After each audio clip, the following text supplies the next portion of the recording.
大家好啊，又係我小江啊。呢排呢天氣開始轉涼啦，又係時候要去浸溫泉啦。今次小江呢就搜羅咗一間好嘢，就係榮獲米芝蓮3星嘅溫泉旅館吉田屋啦。旅館呢就位於佐賀縣，號稱日本三大美肌之湯嘅希野溫泉。嗱，呢間溫泉旅館真係唔嘢少啊，由1925年開業到而家已經有成8年歷史噶啦。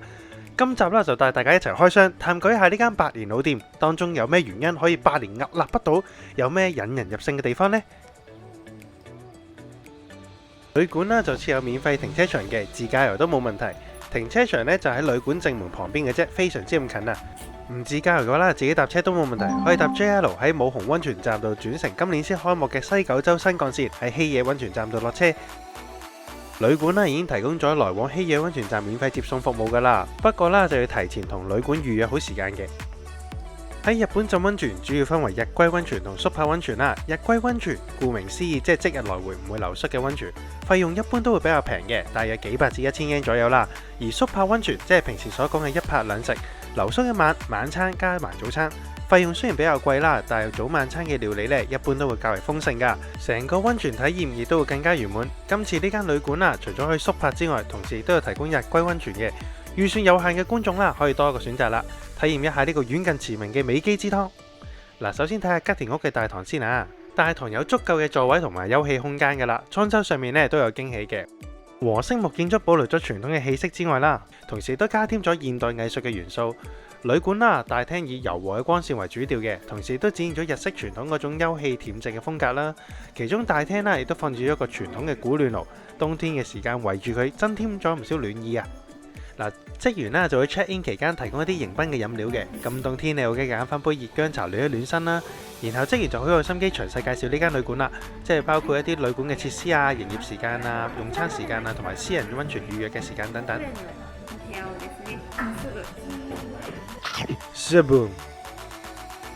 嗱，每一間房啦已經放咗一套免費浴衣俾大家喺館裏邊着噶啦。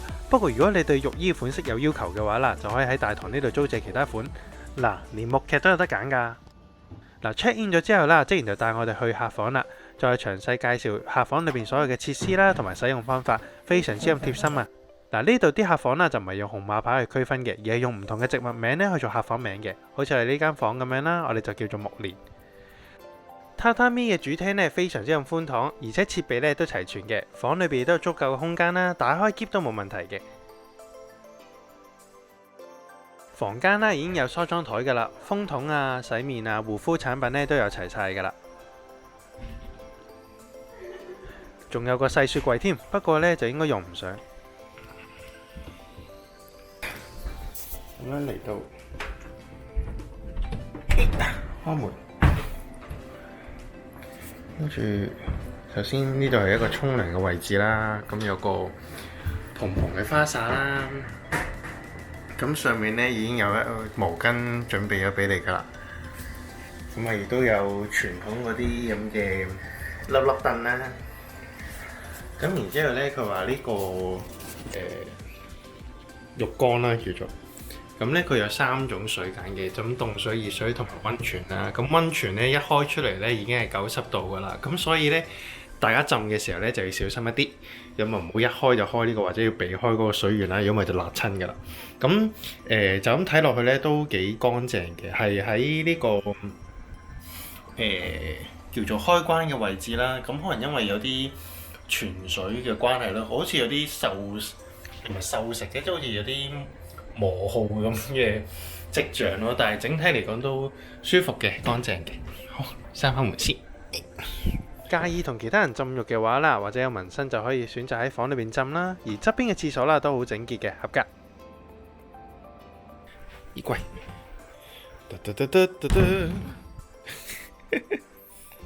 睇先啊，呢兩件係毛巾，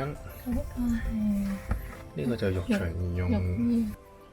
OK，話咁快就已經換好衫啦，咁呢佢就溫泉旅館呢就提供咗呢一件換浴衣嘅物體啦，咁啊俾我哋啲客人着。咁咧為咗驚我哋冬天凍咧，仲有埋呢件外披添，非常之咁貼心啊！佢咧呢個質地咧係有啲似畫毛嗰種感覺㗎，所以就會好暖。同埋佢房裏邊咧喺我哋到之前已經開定暖氣，都非常之咁貼心啊！咁啊，而家帶大家睇下旅館唔同嘅溫泉先啦。紅野湯啦就屬於較新嘅全區，設備上呢亦都較為新淨嘅，而且呢仲有得出去室外邊浸添，欣賞下月光。安心湯啦設計呢就比較自然風格嘅，咁啊用石頭去堆砌啦。日間嘅時候啦就可以睇到出邊嘅風景嘅。咁為咗配合翻呢個風格啦，連吊啲燈呢都係用石頭款式去做嘅。英健湯雖然面積就比較細啲，但係池水呢都比較深。豐玉湯啦就調翻轉，面積比較大，池水都比較淺，想浸晒全身嘅話啦，就要平躺喺裏邊噶啦。其中紅野同埋豐玉啦係男湯同女湯嘅大浴場嚟嘅，其餘啦亦都用翻做旅館嘅私人用途。如果大家係嚟浸入龜溫泉嘅話啦，就可以參考翻官網嘅價目表同埋時間啦。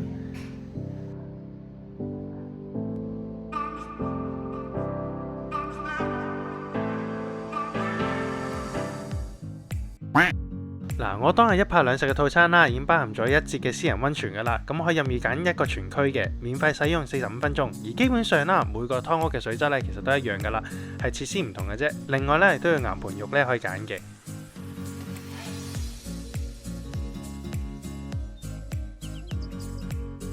咁最後啦，我就揀咗安心湯去做我嘅私人溫泉嘅。咁由於私人溫泉冇其他人啦，咁所以我都專登問一問職員，咁啊確認可以喺裏邊拍攝啦，就而家就可以俾大家睇下啦。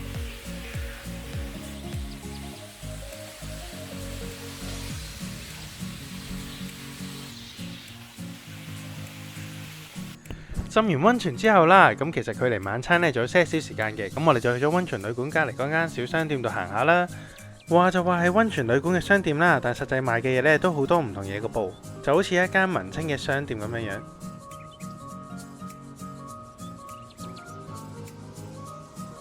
中午嘅時間啦，呢度呢就 coffee shop 嚟嘅，如果大家早到嘅話啦，就可以入裏邊飲杯咖啡唞一唞。嗱，鋪頭裏邊呢，大部分商品呢都比較細件噶，旅客嘅話啦，喺度買紀念品翻嚟呢都唔會話唔方便嘅。小江啦就最中意呢啲水墨式嘅杯啦，非常之咁特別啦。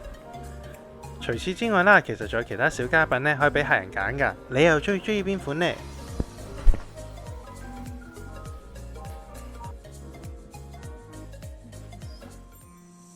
嗱，而家咧就係食晚飯，用膳嘅時間啦，係 check in 嘅時間咧，已經同職員預約好噶啦。每間唔同客房嘅客人啦，都會有專屬獨立嘅個室去用餐嘅，咁就唔使怕嘈啦，私隱度咧亦都夠高嘅。晚餐啦就係旅館準備嘅會席料理，咁會用翻一啲時令嘅菜式啦去做設計菜單嘅。第一道菜啦就係呢個魚湯，清湯之餘啦，加翻少少檸檬汁就變成一道開胃菜啦。第二道菜就係呢個3份小菜嘅拼盤，其中我最中意呢就中間嗰一樣，魚生包住啲葱，再加埋啲魚子呢，口感又爽口又清新啊！另外兩樣啦係鮮蝦同埋蝦膏蓉嚟嘅，咁蝦膏蓉呢就比較有特色，味道呢帶少少鹹香添。呢一度啦，每一道菜嘅餐具呢都好精緻噶，擺盤呢亦都好有心機添。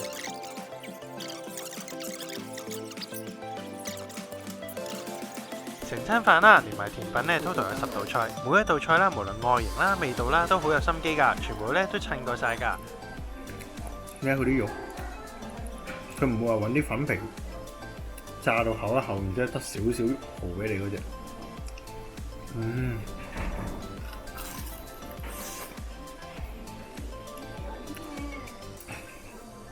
佢啖啖咬落去呢，都仲係好多蠔汁喺裏邊爆出嚟嘅口度。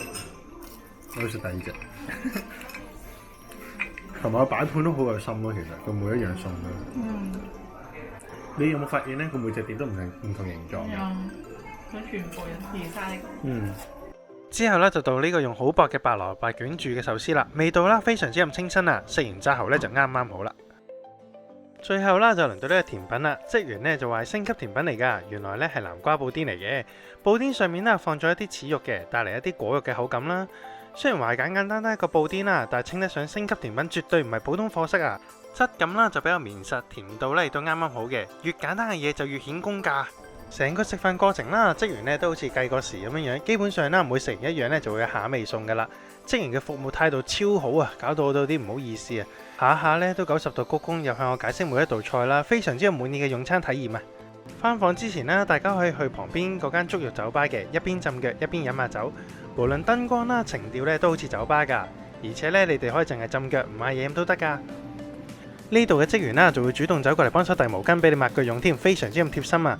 飲品種類方面呢都夠多嘅，朋友情侶之間過嚟浸一浸腳傾下偈都幾有 feel 㗎。嚟到第二日一早起身啦，就去浸多次溫泉，跟住先去食早餐。起身嗰時啦，可以出去窗口嗰度望一望嘅，窗外邊啦可以望到希野村嘅景色㗎。春天嘅時候啦，出邊會開滿晒櫻花，非常之咁靚㗎。下次呢，就要揀翻櫻花季節先好嚟啊！早餐呢亦都係非常之豐富嘅會席料理，同樣啦都係經過精心設計，好精緻㗎。嗱，份量呢亦都控制得啱啱好嘅，咁就唔會話過飽啦。而且呢，各種味道嘅菜式都有㗎，仲有當地好出名嘅溫泉湯豆腐添。另外仲有啲煎魚啊、麵豉湯啊、乳酪啊等等啦。雖然咁豐盛嘅溫泉料理，加埋咁高質素嘅服務同埋設施，到底埋單要幾多錢呢？今次嘅溫泉之旅，2個人一拍兩食 ，total 用咗4000蚊港紙，換算翻大約係7萬英左右啦。雖然價位有啲高，但係無論食物啦、服務啦、環境啦、溫泉質素啦，都絕對對得起呢個價錢嘅。嗱，過往啦喺日本咧都住過唔同地方、唔同風格嘅溫泉旅館噶啦。雖然普遍都高質嘅，但係吉田屋呢度啦，我真係完全揾唔到一個缺點啊！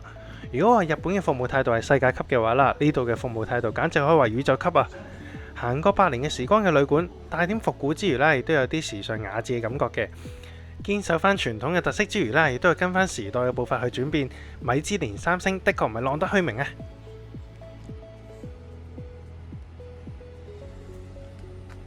今集嘅時間又到啦，中意我條片嘅歡迎 like、share 同埋 subscribe， 記得撳埋隔離個鈴鈴 ，follow 埋我 Facebook 同埋 IG， 咁你就可以下下條片成為最新收睇嘅觀眾噶啦。我係身在福岡不知福嘅小剛，我哋下次見啦，拜拜。